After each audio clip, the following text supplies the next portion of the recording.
यदि आपने अभी तक इस चैनल को सब्सक्राइब नहीं किया है तो सब्सक्राइब बटन दबाएं। लाइव नोटिफिकेशन तथा नए वीडियो की सूचना पाने के लिए बेल बटन भी दबाएं।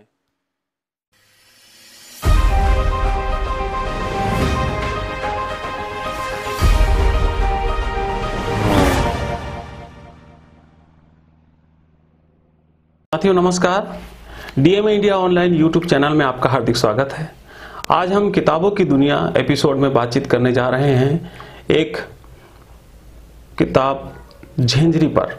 जी हाँ, इस किताब पर बातचीत करेंगे इस किताब के ही लेखक डॉक्टर गोरेलाल चंदेल जी से। डॉक्टर गोरेलाल चंदेल जी, आपका इस कार्यक्रम में हार्दिक स्वागत है। इससे पहले कि हम लोग इसमें बातचीत आगे बढ़ाएं, मैं चाह रहा हूं कि आप पहले झेंझरी पे ही बातचीत बता दीजिए कि झेंझरी दरअसल है क्या और कहां से आपने ये शब्द लिया, क्योंकि बहुत सारे दर्शक ये जानना चाह रहे होंगे कि ये झेंझरी दरअसल है क्या। जी संजीव भाई जी, झेंझरी लोक संस्कृति का एक महत्वपूर्ण वस्तु है। बांस की एक टोकरी है जो गांव में हर घर में मिलेगी और वो जनरली गेहूं धोने का, उड़द की दाल को धोने का, चना धोने का उसका काम आता है। उसमें चारों तरफ छेदें रहती हैं। मैंने ये शीर्षक इसलिए लिया कि लोक संस्कृति इतना व्यापक है कि लोक संस्कृति का कोई अपने आप को सर्वज्ञाता कहता है तो उस आदमी को मैं बहुत नादान मानता हूँ जी, क्योंकि लोक संस्कृति की व्यापकता को पकड़ पाना हर के लिए संभव नहीं है। किसी के लिए भी संभव नहीं, सर्वज्ञाता नहीं हो सकता। इसलिए मैंने वो झेंझरी भाग 1 की भूमिका में ये लिख दिया है कि झेंझरी के छेदों से लोक संस्कृति को जितना मैं देख पा रहा हूँ केवल उतना ही लिख रहा हूँ जी, उससे अधिक मैं नहीं लिख पा रहा हूँ। तो बता दूं साथियों कि ये लोक संस्कृति पर किताब में बातचीत की गई है और ये किताब 5 खंडों में है और मैं चाह रहा हूं कि पहला खंड जो है हम अपने दर्शकों को बताएं। ये पहला खंड है और इस प्रकाशक के बारे में मैं चाह रहा हूं कि आप थोड़ा बता दीजिए कि हमारे कोई दर्शक अगर लेना चाहें तो वो संपर्क कर पाएंगे। इसके थोड़ा से आप प्रकाशक और मूल्य के बारे में बता दें, फिर उसके बाद हम इस किताब पर डिटेल में बातचीत करें। ये लता प्रकाशन गाजियाबाद से प्रकाशित है। इनका जो मूल प्रकाशन का नाम है वो साहित्य संस्थान है। अच्छा। उसी का ये पार्ट है। नवभारत प्रकाशन भी इसका है, लता प्रकाशन भी इसका है जी। लगभग 5 पार्ट की कीमत उनने 5,000 के आसपास रखा है जी। यदि आप प्रकाशक से संपर्क करेंगे तो आपको वो रिबेट भी दे सकते जी। प्रकाशक का पता नोट करना चाहें, हाँ आप एक बार बता दीजिए। तो E16 806 उत्तरांचल क्या है बताइए, मैं पढ़ दीजिए, आप पढ़ दीजिए जी। लता Sahitya Sadan E10 oblique 666 Uttaranchal colony near Sangam cinema Loni border Ghaziabad. Mobile number भी है, यदि आप चाहें तो इसको भी नोट कर सकते हैं 9968047183 जी। अब मैं चाह रहा हूं कि आप थोड़ा सा ये बता दीजिए कि 5 जो इसमें खंड है, तो झेंझरी पे काम शुरू करने के पहले का थोड़ा सा मैं चाह रहा हूं कि दर्शक ये जान जाए कि किस मकसद से आपने इसको स्टार्ट किया लिखना और कहां से प्रेरणा मिली। मैंने झेंझरी की प्रेरणा तो मुझे जी उस मिट्टी से मिली जिस मिट्टी में मैं पलकर बड़ा हुआ, उस मिट्टी से प्रेरणा मिली। और लोक संस्कृति को मैंने बहुत नजदीक से देखा भी है, जिया भी है जी। मुझे अपनी विचारधारा ने, अपने पढ़ने लिखने की दिशा ने और जिस तरह की किताब मैं पढ़ता हूँ उन किताबों के ज्ञान ने लोक संस्कृति को इतिहास और समाज शास्त्र के द्वंद्व के भीतर मुझे देखना सिखाया और उसके भीतर से ही मैंने लोक संस्कृति को तलाशने की कोशिश की। जनरली मैं देखता हूं संजय भाई कि लोक संस्कृति पर केवल कहीं कहीं विवरणात्मक वर्णन आ रहे। लोक संस्कृति में लोक संस्कृति के नाम लेकर व्यवसाय चला रहे हैं और इस तरह के विवरण कि इसमें ऐसा होता है, इसमें ऐसा होता है, इसमें ऐसा होता है, लेकिन क्यों होता है उस पर बात नहीं हो रही है। उस पर बात नहीं हो रही जी। और क्यों होता है इसको पकड़ने की कोशिश करेंगे तो लोक संस्कृति की उस मूल चेतना की ओर आप चले जाएंगे। इतिहास के आदिम काल से लेकर 21वीं सदी तक की जो इतिहास का गतिमान है और लोक संस्कृति की चेतना किस तरह उसे गतिशील कर रही है उसे आप पकड़ पाएंगे। ये मैंने तलाशने की कोशिश की है। जी, ये तो बहुत ही अच्छा काम है, बहुत बड़ा काम है आपने किया है। तो मैं चाह रहा हूँ कि हम एक एक इसका जो खंड है इस पर हम बातचीत करें। ये पहला खंड है साथियों, और इस खंड में आप किन मुद्दों को आपने लिया है? तो इस खंड में पहला खंड मैंने यूं तो लोक संस्कृति की संस्कारों को, लोक संस्कृति के संस्कारों को, लोक संस्कृति के तीज त्योहारों को, लोक संस्कृति के पर्वों को उसी इतिहास और समाज शास्त्र के नजरिए से देखा। बावजूद इसके लोक की हर गतिविधि में यदि परिवार में बैठ के बाप बेटा चर्चा कर रहे हैं, देवर भाभी चर्चा कर रहे हैं, तो कहीं ना कहीं वहां संस्कृति की झलक दिखाई देगी। बच्चे आपस में खेल रहे हैं, कहीं ना कहीं संस्कृति की झलक दिखाई देगी। आपस में दोस्त हंसी मजाक कर रहे हैं, गाली गलौज कर रहे हैं, उसमें संस्कृति दिखाई देगी। तो मैंने उस व्यापकता में संस्कृति को देखने की कोशिश की है। खेत में महिला काम कर रही है, पुरुष काम कर रहे हैं, कहीं न कहीं उसमें संस्कृति की झलक दिखाई देगी। तालाब में नहा रहे हैं, कहीं न कहीं संस्कृति की झलक दिखाई देगी।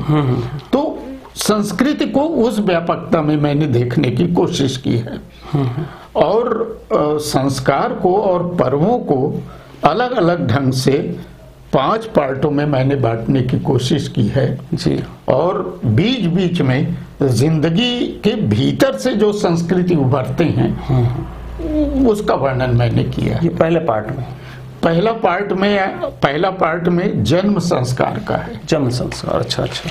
वो काके पानी जो शीर्षक दिया गया है, काफी पहले जब प्रसूता बच्चा पैदा करती थी तो उसको तीसरे दिन काके लकड़ी का पानी पिलाया जाता था।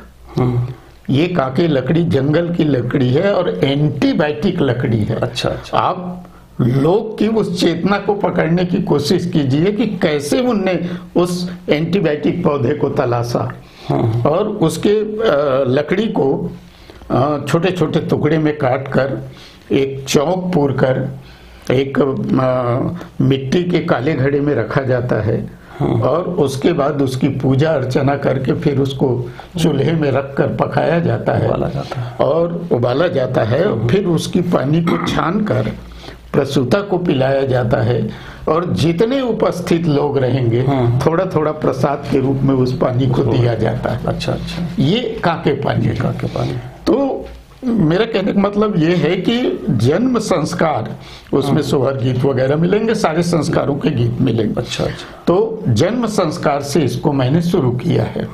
उसके बाद वो बच्चा बढ़ता है, स्कूल जाता है, तो उस दौर में शिक्षा की स्थिति गांव में क्या थी उसको तलाशने की कोशिश की गई है। बच्चे खेलते हैं, बच्चों का हर तरह का खेल उसमें आएगा। और इसमें 2 त्योहारों का वर्णन आएगा। अच्छा। सवनाही और हरेली। सवनाही जो आप देखेंगे कि आदिम काल में ये ऋग्वेद में भी आता है, झंझा को बलि देने का वर्णन। तो झंझा मतलब तूफान। तूफान से आदिम कबीलाई मानव डरता था और इसलिए उससे अपनी रक्षा के लिए वो प्रकृति की उस शक्ति को बलि देता था। लेकिन ऋषियों ने उसके रौद्र रूप को देखा और उसको रुद्र कह दिया, और वो रुद्र यजुर्वेद के आते आते तक शिव बन गया और शिवकुटी बनने लगी। ये जो इतिहास की गति है, प्रकृति की शक्तियां किस तरह मिथकी शक्तियों में बदल जाती है और लोगों ने कैसे उसको मिथकी शक्ति में बदला, मिथक बना दिया जी। और यही झेंझरी को बलि देने का वर्णन आज सौनाही के रूप में दिखाई देता है। मिथककारों ने मातृसत्ता को किनारे करके पितृसत्ता को स्थापित करने की कोशिश की, लेकिन जब सौनाही होता है तो मेड़ों में रुद्र को बलि देने के पहले तो वो उल्टे पाक की कुकरी, उसके बाद सामान्य कुकरी, फिर वो मतलब मुर्गी का अंडा, फिर आप तो नारियल गड़ाते हैं और वहां 21 झंडे गड़ाते हैं। मैं स्वयं जाकर देखा हूं उसको। 21 झंडे गड़ाते हैं जिसमें लाल, काला और सफेद, इन 3 रंगों के झंडे होते हैं और वो 7 सीक्वेंस में रहते हैं। तो ये 3 झंडे मातृसत्ता के प्रतीक के रूप में, अच्छा, काली, दुर्गा और शक्ति, और वो 7 सीक्वेंस हम ऐसा मानते हैं कि मातृसत्ता की 7 बहनें आदिम काल में बहुत शक्तिशाली थी उस रूप में। तो लोक संस्कृति पितृसत्ता को आधा मान रहा है और मातृसत्ता को ज्यादा मान रहा है, क्योंकि उससे वो आए हुए हैं जी। हरेली का वर्णन है, हरेली कृषि का त्योहार है पूरी तरह। वो उसमें सबसे बड़ी चीज है पशु की रक्षा के लिए जो लोंदी खिलाते हैं, चावल के आटे को दरदरा पीस के और उसमें जड़ी बूटी डाल के और उसको खिलाते हैं पशुओं को। अनिवार्यता हर पशु को खिलाते हैं। ये पशु रक्षा का त्योहार है। हल धोते हैं, पूरे औजार कृषि के औजार को धोते हैं, उसकी पूजा भी। हाँ, मतलब वो टोटल कृषि संस्कृति। और उसमें और बड़ी चीज है, वर्षा जन्य बीमारियों से बचने के लिए नाई, आपके घर के दरवाजे पे नाई या राउत नीम की पत्ती खोज रहे हैं, लोहार आपके घर में लोहे की पाती ठोक रहे हैं, आपके राउत महिलाएं और उनके साथ अन्य पौनी महिलाएं आकर बीच खुटनी वसूल रही हैं हर घर से। इन चीजों को डिटेल रूप में बताया गया है और ये संस्कृति का बहुत बड़ा अंग है। मैं अभी आपने जो चर्चा किया कि जो प्रसूता महिला है, बच्चे के जन्म देने के बाद में 3 दिन के बाद में काके पानी पिलाया जाने का, लेकिन मैं भी गांव में रहा हूं तो वहाँ पुरानी जो हमारी दादी वगैरह वो बताती हैं कि 3 दिन तक खाना नहीं दिया जाता, 3 दिन के बाद ही खाना दिया जाता था। मैं क्या कह रहा हूँ जी, तो 3 दिन तक तो उनको पानी भी नहीं देते, खाना की तो बात पानी भी नहीं देते हैं, ये बात तो बिल्कुल। ये पहला पानी तो इसका साइंटिफिक रीजन क्या है? क्योंकि साइंस तो ये बोलता है कि जो प्रसूता महिला होती है वो काफी उसका खून बह चुका रहता है, तो उसको तुरंत उसको भोजन पानी देना चाहिए। तो आज का साइंस बोल रहा है जिस समय काके पानी की शुरुआत हुई होगी उस समय उनके पास भोजन के लिए क्या चीजें थी? शिकार का कच्चा मांस। प्रसूता को कच्चा मांस खिला दोगे तो उनका क्या हाल होगा? या यानी कहीं जंगल के फल मूल कंद उनको खिला के उसको कैसे करेंगे? तो इसलिए उनकी सुरक्षा के लिए उनको 3 दिन तक पूरा उपवास रखते थे। और उसके बाद ये पानी जो काके पानी है एंटीबायोटिक के साथ साथ उसमें प्रोटीन, उसमें आपके कई तरह के विटामिन। 3 दिन तक पानी भी नहीं देने से बहुत सारा केस ऐसा भी होता था कि प्रसूता काफी मात्रा में मर भी जाती थी, ये भी होता था। तो वो देखिए उसका तो एक अलग कारण है, उसका एक अलग कारण है।